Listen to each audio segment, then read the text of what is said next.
Hello everyone, I am IVC Sojitra and my department is English and Communication Skills. So today's my topic is meter in poetry. So without any further ado, let's begin. Normally meter, SI unit for measurement, it means meter. But verse line measurement in poetry, it's meter. So number of syllables and measurement of syllables. Normally we use one word, it's beats. What is beats? Beats is a rhythm normally use in music in rhythm. Verse line में इस beats को counting किया जाता है. अगर आपकी line में beats नहीं है, आपकी लाइन में काउंटिंग नहीं है, इसका मतलब है कि आपकी लाइन में रिदम नहीं है. सो मतलब आपकी लाइन नॉन मीटर्ड है. सो यहाँ से एक दूसरा एक्सपेक्ट भी निकलता है. हमारी लिटरली कंपोजिशन में किसी भी लाइन को लिखते वक्त आप उसको दो तरीके से लिख सकते हो, verse composition and prose composition. Verse composition is a metered line and prose composition is non metered line. Verse composition में beats, number of syllables, rhythm, ये सब कुछ होता है. Any line which is compose using meter, it is verse line. For example, एक बहुत ही famous verse novel है जिसका नाम है रोरले, रॉबर्ट ब्राउनिंग का the ring and the book. पर वर्क्स एसेंशियली नॉवेल्स की तरह लॉन्ग है, स्टोरी टेलिंग में भी, लेकिन इसकी लाइंस प्रोज में नहीं, वर्स में कंपोज्ड है. एलेक्जेंडर पोप ने अपने फेमस एसेस लिखे हैं. मेजोरिटी उनके एसेस वर्स एसेस है. वैसे तो आप एक्सपेक्ट करेंगे नॉर्मली, क्योंकि एसेस हमारे प्रोज में होते हैं. याद करिए आपके स्कूल के दिन, जब आप समर वेकेशन का एक्सपीरियंस, नानी के घर का experience, write on your essay in first time visited to first time in zoo. But वो सब ऐसे हम प्रोज कंपोजिशन में लिखते हैं, यानी कि नॉन मीटर्ड लाइन में लिखते हैं, यानी कि उसमें बीट्स नहीं होता, नंबर ऑफ का उसमें आप एक लाइन में कितने वर्ड्स वो काउंटिंग नहीं करते थे. सो वो प्रोज कंपोजिशन होता था, नॉन मीटर्ड लाइन होता था. सो नॉर्मली हम ऐसे नॉन मीटर्ड लाइन यानी कि प्रोज कंपोजिशन में लिखते हैं. इसका मतलब एक वर्ड्स लाइन को पोइट्री बनाने के लिए भी हमें उसमें कुछ खास अलग ऐड करना पड़ेगा. So a verse composition which has the following character, यानी वर्स में तो लाइन है ही है, बस एक ऐसी वर्स कंपोजिशन जिसमें आपको एक सेंट्रल थीम देखने को मिलेगी, सेकेंड इमेजरी देखने को मिलेगी, थर्ड सिंबल्स देखने को मिलेंगे, और फोर्थ उसमें लिटरली डिवाइसेस का यूज़ होगा. और हो सकता है, ऑप्शनल है, लेकिन हो सकता है कि राइमिंग हो या ना भी हो, राइमिंग भी हो सकता है. ऐसी एक वर्स कंपोजिशन को हम पोयम बुलाते हैं. तो ये डिफरेंस है आपकी एक वर्स लाइन में और एक पोयम में. So a verse composition is any line, it is any line that is compose using metrical line and metrical structure. If you compose, if you arrange this verse line in a particular unique composition which has its own central theme, imaginary, symbols, literary devices, and it may or it may not have rhyming, such a composition is called a poem. तो verse से आप poem भी create कर सकते हैं. Verse composition से आप Alexander pope ने एसेज भी लिखे थे. वर्स लाइन से नॉवेल्स भी लोग लिखते हैं, लेकिन ऐसे एसेंशियली मेजर डिवीज़न तो वर्ड से आप पोयम भी क्रिएट कर सकते हैं। वर्ड से एलेक्जेंडर पोप ने एसेज भी लिखे थे। वर्स लाइन से नोवेल भी लोग लिखते हैं। लेकिन एसेंशियली मेजर डिवीजन हम यही मान के चलते हैं कि जब आप अपने मीटर्स लाइन का यूज़ करते हैं तो उसमें लिटरेचर में हमने नॉर्मली ड्रामा देखा है, लिखा गया, या पोइट्री देखी है। सो मेजरली हम ये मान सकते हैं कि verse composition it means metre line, उसमें पोइट्री आती है, पोयम आती है, वगैरह आते हैं। लेकिन नॉर्मली हम मानते हैं कि ऐसे, novels, short story, biography and autobiography, ये सारी चीज़ें नॉर्मली प्रोज कंपोजिशन में लिखी जाती है। लेकिन एलेक्जेंडर पोप ने तो बहुत सारे एसेज लिखे हैं, लेकिन वो उसने वर्स कंपोजिशन में लिखे हैं। सो ऐसा नहीं हो सकता कि प्रोज कंपोजिशन में ही हम एसेज और शॉर्ट स्टोरियाँ लिख सकते हैं। हम वर्स कंपोजिशन में भी एसेज और स्टोरीज और नॉवेल्स लिख सकते हैं।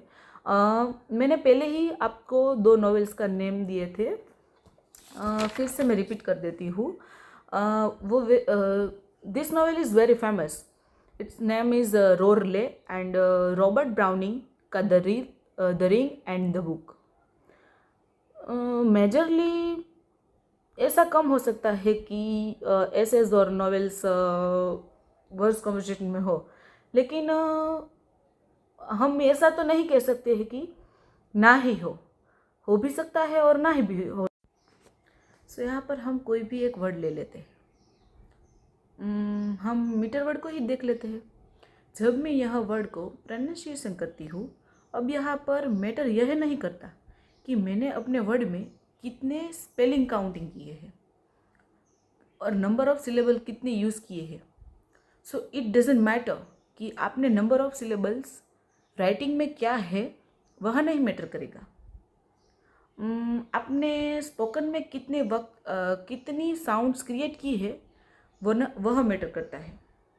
जैसे कि जब मैं वर्ड मीटर को प्रोनाउंसिएशन करती हूँ तो 2 तरीके की साउंड्स यहाँ पर मुझे डिटेक्टिवली हो रही दिखती है।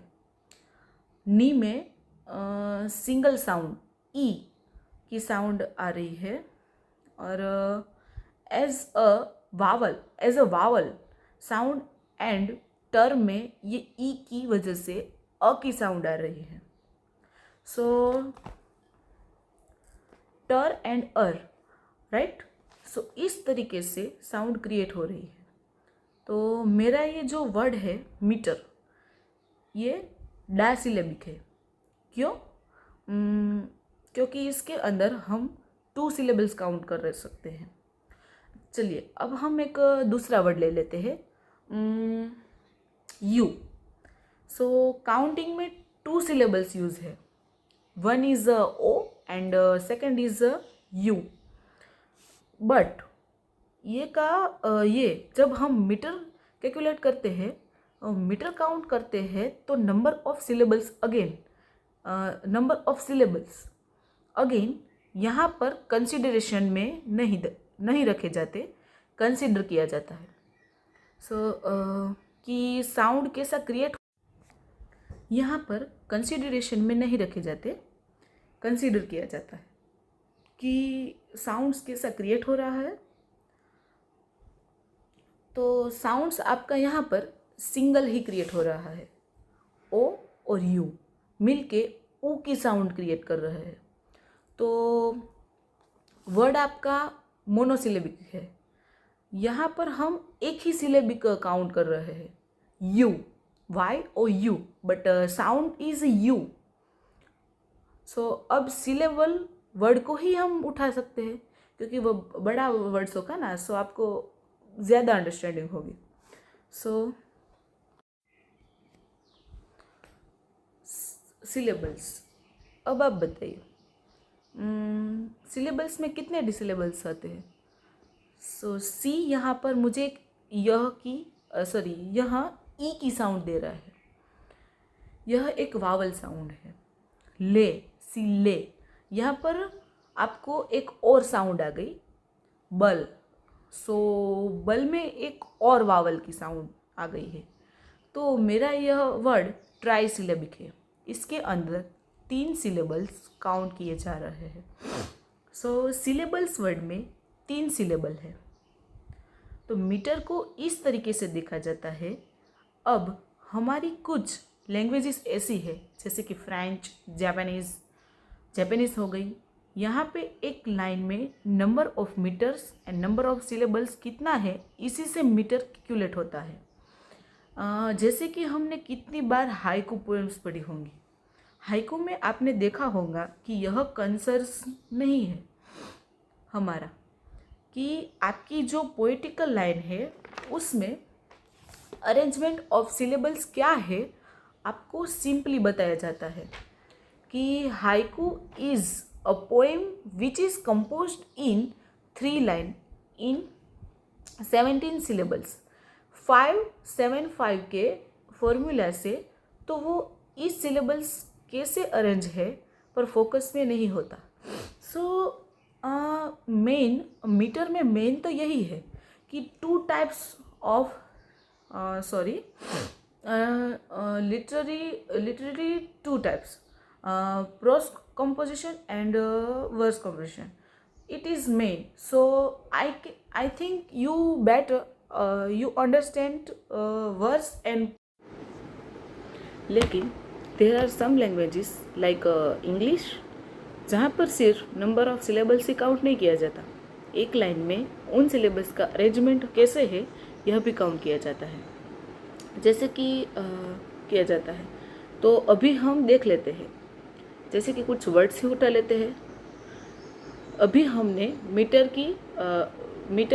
मीटर वर्ड की बात की थी।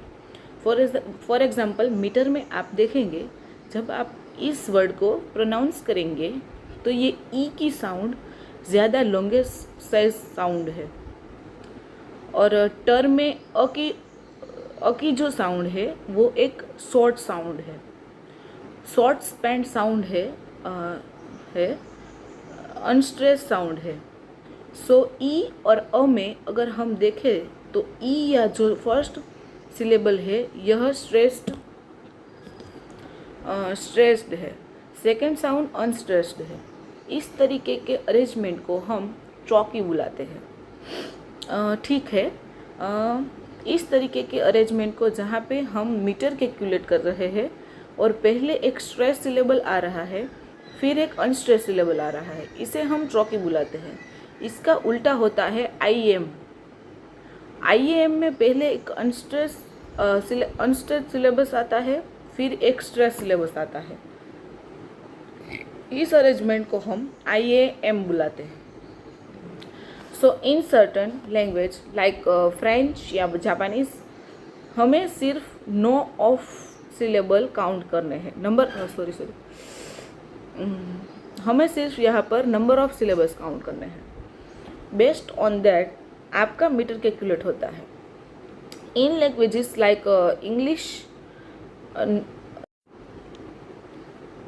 और एक लाइन का मीटर उसके नंबर ऑफ सिलेबल्स पे बेस्ड नहीं है बल्कि पेयरिंग ऑफ सिलेबस पे बेस्ड है। सो ये जो पेयर्स है, दिस पेयर्स ऑफ सिलेबल्स इन 2 और 3 आर कॉल्ड और आर नॉन एज फुट। एक फुट में पेयरिंग होती है सिलेबल्स की, या तो 2 या फिर 3 के हिसाब से, ठीक है, 3 से हिसाब से, ठीक है। जैसे कि हमारे पास आईएम और ट्रॉकी, ये हमारे 2 फेमस ऐसे फुट है जिसमें in each pair 2 syllables he calculate होते हैं। ऑन द अदर हैंड अगर मैं बात करती हूँ यहाँ पे एनापेस्ट की या डेफ्टाइल की, इन वाले आपके फुट में in each foot there are 3 syllables.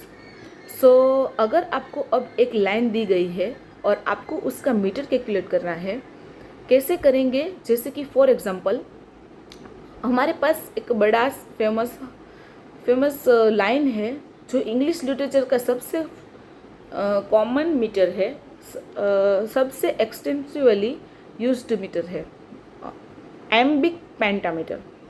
एम्बिक pentameter में हम कैसे कैलकुलेट करेंगे, देखिए जैसे कि मैंने बताया, क्योंकि इंग्लिश लिटरेचर इंग्लिश लैंग्वेज की बात हो रही है, यहाँ पर जो मीटर है यह कैलकुलेशन नंबर ऑफ सिलेबल्स पे नहीं है, मीटर का कैलकुलेशन नंबर ऑफ फुट पे है।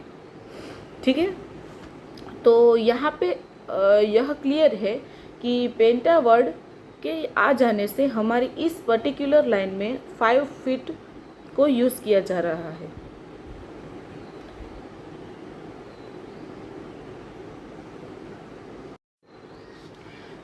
अब हम थोड़ी माहिती इंग्लिश में देखते हैं। Poetry is not only about words and meaning, it is also about sound and rhythm. This rhythm in poetry is called meter. So, what is meter? Meter is the pattern of stressed and unstressed syllables in a line of poetry. It gives poetry a musical flow, just like beats in music. If poetry has no meter, it sounds like normal prose. Meter makes poetry pleasant to hear and easy to remember. So, one word, it's syllables. So, what is syllables? So, syllable, it means before understanding meter, we must know what a syllable is. A syllable is a single sound unit in a word. For example, happy has 2 syllables. So happy, H-A-P dash P-Y, happy. Above has 2 syllables. So above, a one syllable and one word and bow. It's so above. Some syllables are spoken strongly and some weakly. The strong syllable is called stressed and the weak one is called unstressed. So कुछ समझ में आया आपको? जो syllable को strong sound किया जाता है वो स्ट्रेस्ड साउंड होते हैं, और जिन सिलेबल को वीकली साउंड किया जाता है उनको अनस्ट्रेस साउंड बोलते हैं. So stress and unstress. So in poetry, the stress syllable is strong sound. मैंने पहले ही आपको बताया कि स्ट्रेस सिलेबल्स में स्ट्रॉन्ग साउंड किया जाता है, मीन के ज़्यादा हाई साउंड होता है, स्ट्रेस साउंड होता है. और अनस्ट्रेस सिलेबल में सॉफ्ट से साउंड होता है. जैसे कि हम कोई वर्ड ऐसा होता है जो हम नॉर्मली साउंड केयर करते हैं और सॉफ्टली बोलते हैं, और कोई साउंड ऐसा होता है जो हमें स्ट्रेसली बोलना पड़ता है, साउंड आपका ऊंचा जाता है, स्ट्रॉन्ग होता है, वैसा. So we can show it like this. Da, da is unstressed sound, normal da. And dum, dum is a stressed sound, डम. पहले ही हमने एग्जाम्पल देखे हैं अबाउ एंड बिलीव. बिलीव अभी देखेंगे, अबाउ हमने पहले देखा. So this stress pattern create rhythm. What is a foot? So a foot is a group of syllables that form one rhythm unit in a line. Meter is made by repeating feet again and again. For example, da dum. Da dum is a 1 foot. So meter, number of feet plus type of foot. You know, number of feet plus type of foot, it means meter. Types of poetic feet. Now I will explain the main types of poetic feet. Lamb, and lamb has